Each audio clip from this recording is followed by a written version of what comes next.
जय बजरंगबली। कन्फ्यूजेबल वर्ड्स या words wrongly used करके दो टॉपिक आप लोगों के सिलेबस में है और 5 से 6 क्वेश्चंस आप लोगों को एग्जाम के अंदर दिखने हैं। और इसको याद करने का तरीका मैंने बताया है कि आपको ये क्लासेस को देखना है, पीडीएफ को सामने रखना है और उसके बाद में एप्लीकेशन के ऊपर जाकर टेस्ट देना है। अभी तक मैंने इसकी सब पैनल पीडीएफ शेयर कर रखी है और इसकी जो वर्ड फाइल में जो पीडीएफ है उसके ऊपर काम चल रहा है। 1 से 2 दिनों में वो भी आप लोगों के पास आ जाएगी। तो इसको पढ़ना है, लाइटली बिल्कुल भी नहीं लेना है। जैसे मैं बता रहा हूं उसी तरीके से विद सेंटेंसेस और प्रैक्टिस करनी है। प्रैक्टिस करोगे तो आपसे चीजें बनेगी। और अगले 20 दिनों में इसी चीज का पता रखना है सर कि अपने कंटेंट को लिमिटेड रख दो, इन्हीं वर्ड्स को पढ़ना है, इतना ही पढ़ना है और उसी को बार बार रिवाइज करना है, ये ध्यान रखना सर। तो सबसे पहले मैं आप लोगों के सामने जो शब्द लेकर आया हूं, अरे मेरे भाई, अरे मेरे भाई। अरे सर यहाँ पे क्या लिखा हुआ है, क्या कुछ पता ही नहीं चला। ये दो शब्द है, सुनना। एक होता है आप लोगों के सामने ये वाला और एक होता है आप लोगों के सामने ये इट्स। दोनों को मैं इट्स पढ़ता हूं। ये वर्ड्स रॉन्गली यूज्ड में आ जाएंगे। दोनों को मैं इट्स पढ़ता हूं, लेकिन जब भी मुझे कहीं पे कहना हो इट इज, कहीं पे मुझे कहना हो इट हैज, इस चीज का ध्यान रखना। तो इट इज, इट हैज है तो मैं इसको ये इट्स लिखता हूं, एपोस्ट्रोफी एस लिखता हूं, इस चीज का पता रखना। लेकिन the cat loves its new toy, its यहां पे इट्स का मतलब है अपना या खुद का। अगर उस सेंस में मैं कहना चाहता हूं ये पॉजिटिव केस है। ये कौन सा केस है सर? Positive case. जैसे आई के लिए पॉजिटिव केस माई होता है ना, I am doing my work, मैं मेरा काम कर रहा हूं। उसी तरीके से the cat loves its new toy, cat को खुद का नया टॉय पसंद है। उस सेंस के लिए मुझे ITS लगाना है और ये जो IT एपोस्ट्रोफी एस है इसका मतलब इट इज और इट हैज है। देखो क्या लिखा हुआ है, it's a beautiful day. It's a beautiful day का मतलब क्या हो गया? It is a beautiful day. इस चीज का ध्यान रखना। It's been a year, it's been a year तो मैं कहना चाहता हूं it has been a year, it has been a year. ये ध्यान रखना। 6 बात। इधर आ जाओ सर, इधर आ जाओ। मैं उम्मीद कर रहा हूं पता चला। ये देखो, एक है सर अनइंटरेस्टेड और एक है डिसइंटरेस्टेड। ये जो टाबरिया आपको दिख रहे हैं ये सब के सब अनइंटरेस्टेड है। अनइंटरेस्टेड का मतलब हो गया अटी ने मां सा बूबा है, बोल उठी ने रिया है, सब मुंडो अटी पाड़े कर लियो है। मतलब इन्हें फर्क ही नहीं पड़ रहा कि ऊपर क्या पीछे क्या बोल रहे हैं, इंटरेस्टेड ही नहीं है। तो वो जो होंगे वो क्या होंगे? अनइंटरेस्टेड। लेकिन जो जज है उस जज को हमेशा रहना चाहिए डिसइंटरेस्टेड। डिसइंटरेस्टेड का मतलब है कि वो दोनों मैटर को सुनेगा, सुन तो इधर भी रहा है, सुन तो इधर भी रहा है, दोनों मैटर को सुन रहा है, लेकिन वो उसके प्रति उदासीन है। खुद का कोई भी अपनी तरफ से उसके अंदर इंटरेस्ट नहीं है। जो बातें जैसी आ रही है उसी हिसाब से वो डिसीजन देगा, वर्डिक्ट देगा। अगर ऐसा है तो उसको मैं क्या बोलूंगा सर? डिसइंटरेस्टेड बोलूंगा। अगर जज अनइंटरेस्टेड हो गया तो वो दोनों उधर बोल रहे हैं और जज वहां से चला गया, वो हो जाएगा अनइंटरेस्टेड। ये फर्क है, थोड़ा सा ध्यान रखना सर। 6 बात। ये देखो, अगर आप कोई चीज दुकान में जाके खरीदते हो, दुकान में जाके खरीदते हो तो बाई होती है और बाई की सेकंड फॉर्म होती है BAUGHT, जिसका मतलब हो गया खरीदा, BAUGHT। लेकिन कहीं से कोई चीज लेकर आते हो, लाते हो, खरीदा नहीं है तो ब्रिंग होती है फर्स्ट फॉर्म और ब्रिंग की जो सेकंड फॉर्म होती है वो क्या होती है? ब्रॉट होती है। एग्जाम में ब्रॉट और बॉट दोनों को फ्यूज करके देंगे, दोनों का डिफरेंस पता रखना। एक ब्रॉट होती है और एक क्या होती है? बॉट। अरे मेरे भाई, अरे मेरे भाई, जहां हम खड़े हो जाते हैं लाइन वहीं से शुरू होती है। इसका मतलब हम मुख्य आदमी, हम मेन आदमी हैं, हम प्रीमियर है भाई साहब यहाँ के। हम क्या हैं इस चीज का पता रखना। प्रीमियर, प्रीमियर मतलब हैंगो इंपॉर्टेंट आदमी मैं ही हूं। जटे आपे खड़ा हो जाया करा, लाइन उठवी शुरू हो जाया करे तो इसको क्या बोलेंगे सर? प्रीमियर। अरे किसी मूवी का भी धुरंधर का हॉटस्टार के ऊपर प्रीमियर आया था, उस प्रीमियर में ई लगता है पीछे। यूट्यूब के ऊपर जो वीडियो होता है वो प्रीमियर होता है। इस चीज का पता रखना। 6 बात, 6 बात। कहीं नहीं रुकोगे। ये देखो भाई साहब, ये जो आदमी, ये तो गरीब आराम है, ये धाप के गरीब आराम है। ये जो भाई साहब कर रहे हैं वो प्रे कर रहे हैं, PRAY, प्रार्थना करना। हे प्रभु मारो सिलेक्शन करवा दीजो।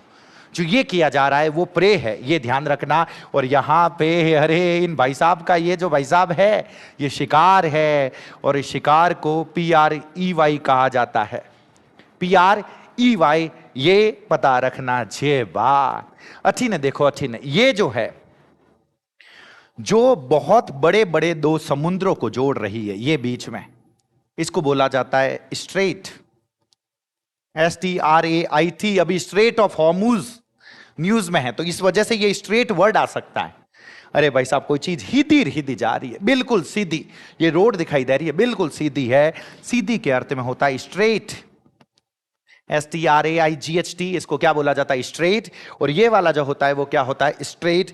ये पता रखना। जे बात अति ने देखो, अरे सर करियर में क्या बनना चाहते हो? वो जो करियर है इंजीनियर, बैंकर, डॉक्टर, टीचर, ये करियर होता है। WER। अरे ये जो माल ले जाने वाला होता है ना, गुड्स कैरियर लिखा हुआ होता है ट्रकों के ऊपर, कभी देखा हो तो, गुड्स कैरियर। तो वो जो कैरियर होता है वो CARRIER। ये फर्क है सर। जे बार अच्छी ने देखो, अरे अफेक्ट और इफेक्ट। इस लड़की ने कहा कि थे भले मारे बारे में की को, ये चीज मुझे प्रभावित नहीं करती। प्रभावित करना, इन्फ्लुएंस करना, वर्ब के रूप में होती है अफेक्ट। अफेक्ट वर्ब होती है, ये पता रखना। और ये जो प्रभाव है, अरे घणो जीमोला तो भाई साहब एड़ा हो जाओला, और थोड़ा सा पतलो है ए भाई साहब, अरे पेट बारे नहीं दिख रही हो आपने, तो ये इसका ज्यादा खाना खाने का रिजल्ट होगा। और वो रिजल्ट को, परिणाम को मैं क्या बोलता हूं? इफेक्ट। बस ये पता रख लो, इफेक्ट एक नाउन होता है जिसका मतलब प्रभाव होता है, अफेक्ट एक वर्ब होती है, अफेक्ट एक वर्ब होती है जिसका मतलब होता है प्रभावित करना। छह बात ये, अरे भाई साहब ये जो कार है, ये कार पेट्रोल से भी चलती है और ये बैटरी से भी चलती है। तो इसका जो पावर सोर्स है वो डुअल पावर सोर्स है, DUAL। अरे dual battery, dual SIM phone होता है ना सर, एक ही फोन में 2 सिम लागे। लेकिन किन्हों ठोकीज रिया हो, लड़ीज रिया हो, तो वो डुअल होता है, DUEL। लड़ाई उस सेंस में DUEL होता है। ये फर्क है सर, ये पक्का ध्यान रखना। युद्ध, द्वंद्व, मुकाबला। The knights fought a duel. योद्धाओं ने एक लड़ाई करी भाई। ये देखो, आप ध्यान रखना, जो हमारे शरीर में से कुछ कुछ छिद्र होते हैं, उनमें से पसीना बाहर आता है, उनको पोर्स कहा जाता है। ये PORE, पोर्स। जटों पसीनो बाहर आ रही है, वो PORE है, छोटे से होल के रूप में। अरे सर ये होता है PORE। एक और होता है, ये वर्ब है। अगर थे पढ़ रिया हो कोई चीज, पूरा ध्यान हो लगा, पूरा उम्मीद खोई उड़ाओ, ऐसे पढ़ रहे हो, it means you are pouring this, इस चीज का पता रखना। Reading this, be absorbed in this, इस चीज का ध्यान रखना। और यहां पे किसी चीज को उड़ेल रहे हो तो POUR का मतलब होता है उड़ेलना, और माइने उड़ेल रिया हो। I am pouring T into this cup, T को मैं इस कप के अंदर उड़ेल रहा हूं। 6 बार। ये तो गरीब आराम हो गया सर, धाप के। ये स्कूल प्रिंसिपल हो गया। अब प्रिंसिपल के भी 3 अर्थ है। एक तो ये स्कूल प्रिंसिपल, इसका मतलब मेन भी होता है, मुख्य। और इसका मतलब एक और होता है मूलधन। भाई साहब मैं गणित में पढ़ी हो वाला नहीं यार, मूलधन वो प्रिंसिपल है। और यहां पे प्रिंसिपल्स, PLES जब लिखा हुआ है तो वैल्यूज, सिद्धांतों के अर्थ में PLES होता है। ये गरीबा राम है लेकिन पूछ सकते हैं पक्का। अति ने देखो, ये दोनों ही चीजें जबकि हाथ हाथ चल रही है। यहां पे आप देखोगे एक फुटबॉल का मैच चल रहा है, यहां पे आप देखोगे ये मिसाइल ऊपर की तरफ जा रही है। दोनों ही काम हाथ हाथ हो रहा है। अगर दोनों काम साथ में हो रहे तो इसको बोला जाता है कॉनकरेंट। क्या बोला जाता है? फटाफट बता दो, क्या बोला जाता है? कॉनकरेंट बोला जाता है। और ये एक के बाद में दूसरा, दूसरे के बाद में तीसरा, चौथा, पांचवा, छठा, इसको बोला जाता है कंसेक्यूटिव। कॉन्जिक्यूटिव, इस चीज का पता रखना, जिसमें एक के बाद में दूसरा, दूसरे के बाद में तीसरा, तीसरे के बाद में चौथा, पांचवा, छठा, अगर ऐसा करके कुछ हो रहा है इसको कॉन्जिक्यूटिव बोला जाता है। और इसको क्या बोला जाता है? कॉनकरेंट बोला जाता है। ये पता रखना सर। 6 बात। अरे कोई आदमी जातो रहे तो यहां पे इसका ये टूम स्टोन है। टूम स्टोन पे, टूम स्टोन मतलब जहां पे उसको दफनाया गया है उसी के ऊपर पत्थर लगा हुआ है, उसके ऊपर जो लिखा हुआ है उसको एपिटैफ कहा जाता है। क्या कहा जाता है? फटाफट बता दो। एपिटैफ। और ये जो हो गया, कोहली के आगे हमने लगा दिया किंग। अरे भाई साहब ये एक एडजेक्टिव का काम कर रहा है, और एडजेक्टिव के लिए एक और वर्ड होता है जिसको मैं बोलता हूं एपिथेट। अरे सर ये तो हार्ड शब्द आ गया, दिखेगा एपिथेट। इस चीज का पता रखना, एपिथेट एक एडजेक्टिव होता है। जैसे कोहली के लिए हमने किंग लगाया, सचिन तेंदुलकर के लिए मास्टर ब्लास्टर लगाते थे। ये सब एडजेक्टिव्स है, एज एपिथेट कहा जाता है। ये पता रखना। एक एपिटैफ हो गया सर। जे बाद ये अभी फर्स्ट ग्रेड वाले एग्जाम में पूछा था सर, और फिर पूछ सकता है। ये ब्रूच, ज्वेलरी का कोई भी आइटम आप कह सकते हो, उस सेंस में ये ब्रूच होता है। ये जो डिस्कशन हो रहा है ना सर, पूरा मिनक बैठा है, कोई मिद्धे ने डिस्कस कर रिया तो दैट इज ब्रोच, ऐसा कहा जाता है। ब्रोच और ब्रूच, जिसका ब्रोच का मतलब क्या हो गया, किसी विषय को उठाना, चर्चा शुरू करना। ही ब्रोच्ड द टॉपिक ऑफ करप्शन, उसने उठाया, कौन सा मुद्दा उठाया, करप्शन का टॉपिक उठाया। She broached the idea of moving abroad, उसने इस आइडिया के बारे में बात करी। ब्रूच, शी वोर डायमंड ब्रूच, ये पता रखना। अरे मेरे भाई ये, अरे सर ये तो आइंस्टाइन है। आइंस्टाइन नहीं, ये इंजीनियस है। If somebody is ingenious, somebody is ingenious, extremely intelligent, बहुत दिमाग वाला आदमी है, इंजीनियस यूज करते हो। अठी ने दोनों टाबरिया भाई साहब, केड़ा भोला भोला टाबड़िया है, तो इसको बोलोगे इंजेन्युअस, भोले भोले है ना सर। अगर कोई आदमी भोले भोले हैं तो इनको हम क्या बोलेंगे, इंजेन्युअस। और इधर क्या लिखा हुआ है, इंजीनियस। इंजीनियस और इंजेन्युअस, 6 बात कहीं नहीं रुकोगे आप लोग। ये बात पक्की है, ये बात 100% है सर। मैं उम्मीद कर रहा हूं कि आप लोगों को पता चला है। अच्छी ने देखो नहीं, अच्छी नहीं, ये जो औरत इसके प्रति दिखा रही है वो अफेक्शन है। वो क्या है सर, अफेक्शन। अफेक्शन का मतलब हो गया स्नेह, प्रेम, अफेक्शन।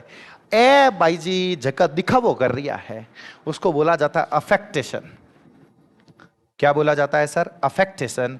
और अफेक्टेशन का मतलब क्या हो गया, मुझे फटाफट बता दो। दिखावा, दिखावा को क्या बोला जाता है, अफेक्टेशन। और अफेक्शन का मतलब क्या होता है, स्नेह। स्नेह के अर्थ में आता है अफेक्शन। इस बात का पता रखना। अठी ने देखो नहीं सर, अठी ने, तीनों शब्द गजब के प्यारे हैं। रेन तो आप लोगों को पता होगा, रेन का मतलब बारिश होना, ये पता होगा। पता ये नहीं होगा, REIGN जो है ना सर, शासन करना, किसी जगह पे शासन करना, उससे रिलेटेड जो शब्द होता है वो होता है REIGN, शासन करना। The king rained over the country, अरे भाई साहब राजा ने इस पूरे देश के ऊपर शासन किया, तो शासन से रिलेटेड REIGN है। तो सर REIN क्या होता है, लगाम लगाना। घोड़े की जो लगाम होती है उसको REIN कहा जाता है। मैंने तुम्हें कहा कि अपनी जबान पर लगाम लगाओ, तो मैं बोलूंगा रेन इन योर टंग। ये बात, रेन इन योर टंग, बोलते रहो जल्दी से। क्या लिखा हुआ है sir, rain in your tongue, अपनी जबान पर लगाम लगाओ। अगर कोई चीज नॉटी, ये नॉटी अगर कुछ है, कठिन है, क्योंकि ये बना हुआ KNOT से। KNOT का मतलब गांठ होता है सर। कोई गांठ लगी हुई है ना, तो किसी चीज में अगर बहुत ज्यादा गांठें लगी हुई है तो वो नॉटी हो गया। और गांठें लगी हुई तो वो आसान है या टफ है, अरे सर धाप के टफ है, और इसीलिए naughty. It was a naughty problem. अरे भाई साहब अणुती दोहरी प्रॉब्लम होती। और ये नॉटी तो पता है आप लोगों को, नटखट, नटखट के लिए यूज करते हैं। ये देखो ना सर, ये दोनों गजब के शब्द है। KNOT लिखा हुआ है, इसका मतलब है गांठ, विवाह बंधन। Wow, they tied the not last year. इसको घोट लो सर, पक्की बात, घोट लो इसको, घोट के चले जाओ, ये शब्द यूं के यूं दिखेगा, tied the not last year. और NOUGHT का मतलब होता है जीरो, शून्य, उसके लिए यूज करते हैं, ये ध्यान रखना। विदाउट हार्ड वर्क, बिना मेहनत के, all efforts will come to naught, बिना मेहनत के सारे एफर्ट्स जीरो हो जाएंगे, नॉट हो जाएंगे, ये पता रखना। जे बात, जे किसी चीज को साइट, SCIT, इसका मतलब होता है मेंशन करना। क्या करना सर, मेंशन करना, उसके बारे में बताना। The lawyer cited the previous case in court, मतलब पुराना वाला जो कोर्स जो था, वो केस जो था वो बताया, कहां पे बताया, कोर्ट के अंदर। उस सेंस में होता है CITE, साइट, जो साइट है, नजारा, दृश्य। The Taj Mahal is a wonderful site, Taj Mahal जो है वो बहुत ही शानदार वाला नजारा है, साइट है, तो उसको बोला जाता है SIGHT। और फिर आता है आप लोगों के सामने SITE, इसका मतलब होता है जगह।